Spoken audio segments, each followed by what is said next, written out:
ಎಲ್ರಿಗೂ ನಮಸ್ಕಾರ. ಓಂ ನಮಃ ಶಿವಾಯ.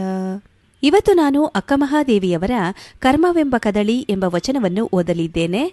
ಕರ್ಮವೆಂಬ ಕದಳಿ ಎನಗೆ, ಕಾಯವೆಂಬ ಕದಳಿ ಎನಗೆ, ಮಾಟವೆಂಬ ಕದಳಿ ಬಸವಣ್ಣಂಗೆ, ಬಹವವೆಂಬ ಕದಳಿ ಚೆನ್ನಬಸವಣ್ಣಂಗೆ. ಬಂದ ಬಹವ ಸೆಲೆದಂತಿತ್ತು ಎನ್ನಂಗದ ವಾಸನ ಹೇಳ ಶ್ರೀ ಚೆನ್ನಮಲ್ಲಿಕಾರ್ಜುನ. ಈ ವಚನದ ಭಾವಾರ್ಥ ಈ ರೀತಿಯಾಗಿ ಇರುವಂಥದ್ದು. ಕರ್ಮವೆಂಬ ಬಾಳೆ ಎನಗೆ, ದೇಹವೆಂಬ ಬಾಳೆ ಎನಗೆ, ಮಾಟವೆಂಬ ಬಾಳೆ ಬಸವಣ್ಣರಿಗೆ, ಸಂಸಾರವೆಂಬ ಬಾಳೆ ಚೆನ್ನಬಸವಣ್ಣರಿಗೆ.